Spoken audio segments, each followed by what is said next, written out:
Hello, Martin Hall here.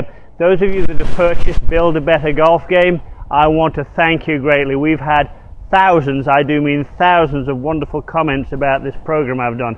It's 4 DVDs, over 4 hours of content, pretty much everything I've learned in my 38 years of golf, and distilled into just over 4 hours to help you drive it longer, hit it better off the fairway, chip it better, putt better, and how to stop the bleeding when you're on the golf course.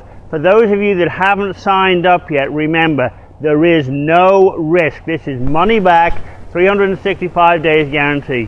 If you're not fully satisfied with the content, just send it back to Revolution Golf. We will refund your money, no questions asked.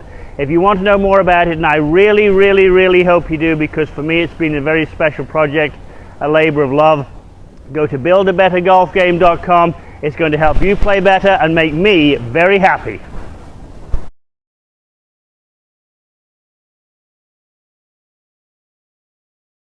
Well, the reason I made this DVD on power is last year on the PGA Tour, the top 5 players in distance won $27 million and won 9 times. The top 5 players in accuracy won $4 million and had no wins. Now, that isn't just a tour level statistic. Mark Brody has helped us understand, from Columbia University, he's helped us understand that the distance you hit the ball is a huge factor in what you'll score. Now, you can't be long and horribly wild. You can't be a wild thing. You've got to keep it somewhere near the short grass. But the longer you hit the ball, potentially, the lower you are going to score. Now, here's the thing with distance. I don't think I've met a player who couldn't hit the ball farther. Maybe Dustin Johnson, but at a club level, Revolution golfers, I would say just about everybody can at least add 15, perhaps 30 yards to the distance. And it's a bit of know-how, and it's a few drills, and it's a bit of work. It is very achievable indeed for people to add distance to the drive. Every lesson I give, if I said, look, for your birthday, would you like another 10 years? Yes! They won't even let me finish the question. Would you like another 10 yards off the tee? Of course they would.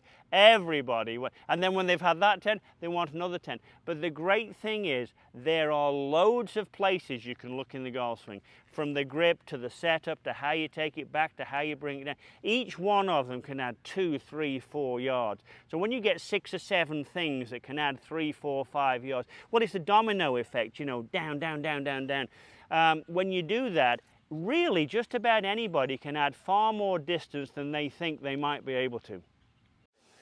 Well, the ball on the ground, way back when I was doing golf schools around the world, we used to put the ball on the tee and make it easy for people to hit it. And that has its place for beginner training wheels.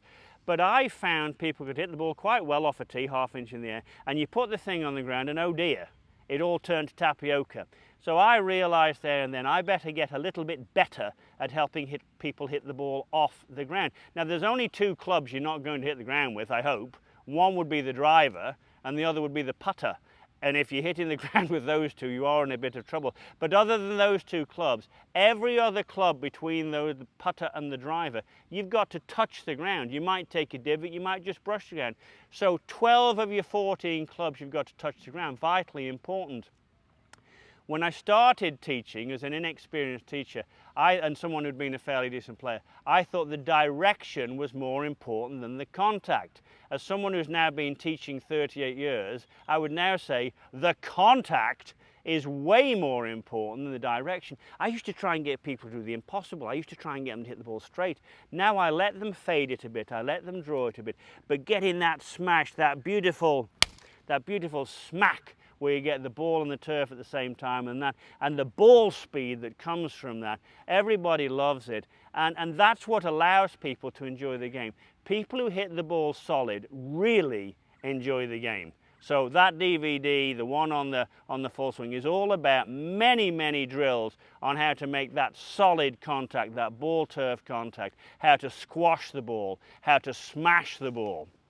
That's all I've got. Well, this short game video, probably nearly about an hour long, I can't put 38 years of knowledge into 38 minutes of airtime. So what I chose to do was take what I thought were absolutely the most important parts of the short game, a philosophy, if you will, for the short game, an appetizer to really get going. We're going to be having other programs that go into far more depth in specific areas.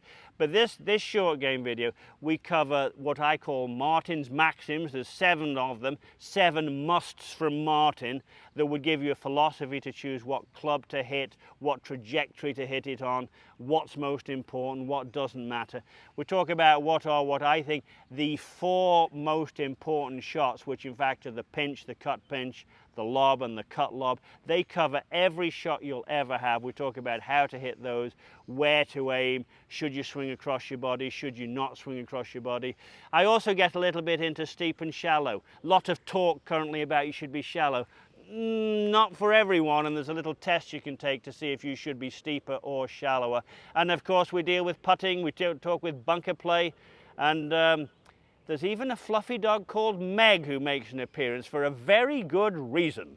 A solid contact for me in the short game is the ace of spades. The ace of spades is the most important card in the pack, and in the short game, solid contact is in fact the ace of spades. People say to me, how can you judge distance? Well, unless you make solid contact every time, you will never be able to do that. So lots and lots of drills on how to make solid contact on a consistent basis. I think every play, hitting the ball solid, is an ongoing maintenance program. We marvel at the ability of the Jordan Spieths, the Rory McIlroys, the Adam Scotts, the Ricky Fowlers, but you know what? They don't hit everyone solid. You think they do? They don't.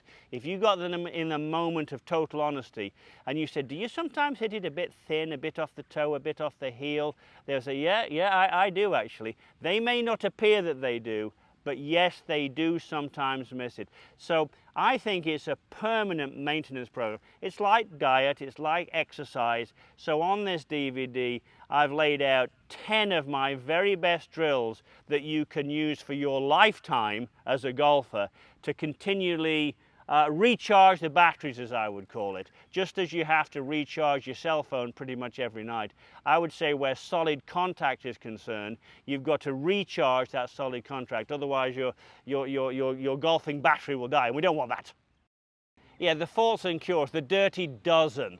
Faults and cures. I've been teaching 38 years and I really have loved it. I feel I've never been to work in my life, lucky me. And I've seen golf balls travel in some very obscure directions.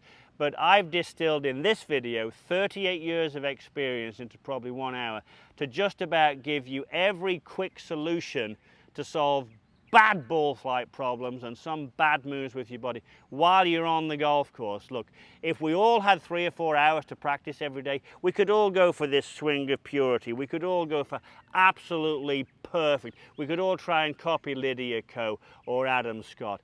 But a lot of us are working, we don't have a lot of time, so these are very quick bite-sized pieces of how to stop the slice, and you can think about this when you're on the golf course. Do A, B and C and your ball won't slice. Do A, B and C and your ball won't hook. You're hitting it fat, well then do this, that'll make that fat shot go away. You're hitting it out of the shank, ah! Horrible. I've got a quick cure, because they say actually on the golf course, the most difficult shot in golf is the shot after a shank. I agree. Well, I've got a really good cure for the after shank shot. So covered really every miss hit I could think of regarding ball flight. In putting the dirty dozen together, I wanted things that people could do on the golf course on the 14th hole, the 3rd hole. I wanted quick fixes on the golf course. I'm not against Band-Aids. Sometimes people say, well, Band-Aids, you're not building anything. Well, sometimes Band-Aids do stop the bleeding, and that's a very good thing. Now, I also put in this DVD things you can go and do on the range to really improve the motion. So there's a sort of 2-for-1 there. Things to get you round the golf course, things to get the car out of the ditch when you've driven off the road, but also some very solid material on things you can practice on the range. Some of them at home actually don't need to be at the golf course, to help you hit the ball a lot more solid, a lot more often.